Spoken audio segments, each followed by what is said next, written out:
Hi, it's Shannon Pennington, Executive Director and Senior Chief with North American Firefighter Veteran Network on the internet, firefighterveteran.com. So we're out here on May the 6th, 2014.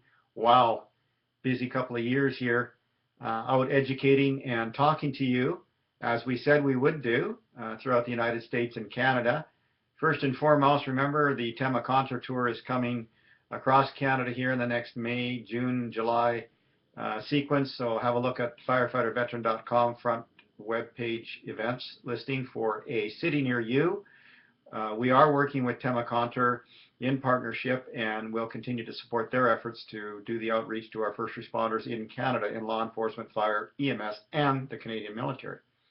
In the United States, we have the 16 firefighter life safety initiatives of the National Fallen Firefighters Foundation, Section 13, mental health and wellness, which is now being overseen by Richard Gist out of Kansas City, Missouri Fire Department, and Vicki Taylor from the National Fallen Firefighters Foundation, licensed clinical social worker. They're advocating for the use of demobilizing the critical incident stress debriefing, critical incident stress management model from Jeff Mitchell and the International Critical Incident Stress Foundation, and substituting after-action reporting, as the after-action reporting itself was designed to be used by the American military. Firefighterveteran.com is very familiar with after-action reporting, and we are flagging you on it. Do not use that model. It is flawed. And how do we know that? Time Magazine did an excellent article, and it was published last year, with a soldier on the front page of that magazine playing taps, the Marine Corps, I believe, soldier, and the American flag in the background. And in that magazine and in that magazine's article were the suicide statistics for the American military, somewhere between 24 and 28 suicides a day, going up. So why would you use AAR modeling from a system that just isn't working? The answer is you wouldn't. Jeff Mitchell developed CISM and CISD and went on to assist in the formation of the International Critical Incident Stress Foundation's programs after he realized that he did not have the experience to be able to put something like that together unless he was out there in the field. So he went out and became a firefighter medic. And after that, that's when he came up with this program. Gist and company just don't have that experience. So we are saying that the house that is built on the blood, sweat, tears, and fears of our work in first responder work, which is fire, law, EMS, that we keep that house that was built by Jeff and the International Critical Incident Stress Foundation, and add a component to the CISD model, which is a list of where to go to get some help privately, or if you decide to expose yourself publicly, what pitfalls to avoid. But any way you look at it, any way you shape it, our feedback from the front lines, and certainly our feedback from experience, is that run, don't walk, out of the burning building, which is being ignited by confusion and conflict as a result of the National Fallen Firefighters Foundation Section 13 running of that particular section, the mental health issues as they are right now, into another paradigm shift by individuals who just plainly do not know what they are talking about. The arson conflagration that goes on in the confusion is something that is hugely damaging to the CISM and CISD house that was built many years ago, that works and works for you on the front lines.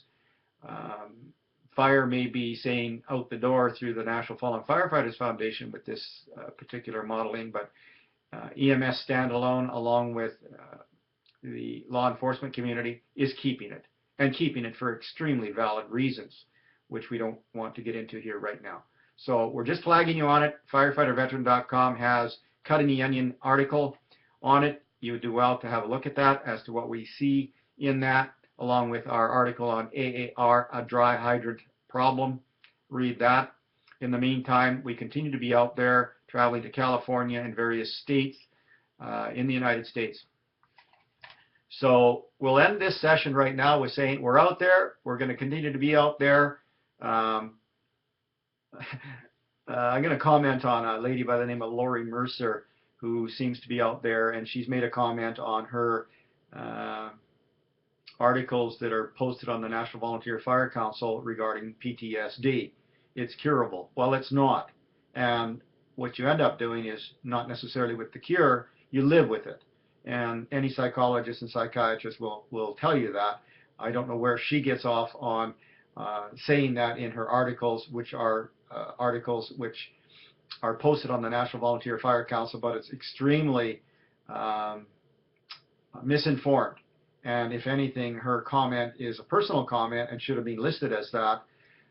Take a look at the video that she's done with her husband, who's a firefighter in a large department.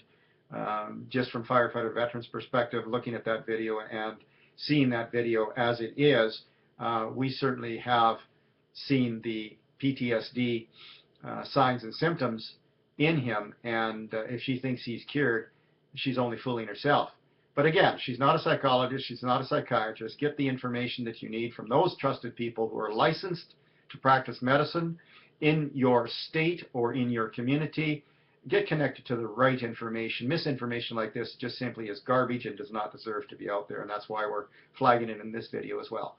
So, Section 13, mental health and wellness, just Taylor, AAR doesn't work. Vicki Taylor, her video, her presentation, her comments on the National Volunteer Fire Council's webpage, just don't cut it. She's delusional, and in that sense, vicariously wounded from her husband's work. She is not going to resurrect any Lazarus individuals by her commentary, and she is not medically qualified to make that comment. It's a personal comment, and that, as such, is simply wrong, and we challenge her to prove us otherwise. In the meantime, take care. Very busy scheduling in the next 2 years. We'll be out there, and we will continue to be out there on those front lines, advocating with you, for you, and beside you. Firefighterveteran.com and Grieving Behind the Badge under Peggy Sweeney and myself. We've got the information. Use it, and use it wisely. And always get connected to a mental health professional who is licensed to practice medicine in your state or community. They know what we need, and make sure that they're clinically competent. Do an interview with a psychologist or psychiatrist that you decide to employ, if you decide to employ it from your CISD debriefing, and spend your healthcare dollars wisely, as I know you will. And if you have EAFP, Employee and Family Assistance Programs, be careful who you engage with. Make sure the fit is right for you. Take care, God bless, and go out there and have a life beyond the first responder work. It's a great life. Cheers.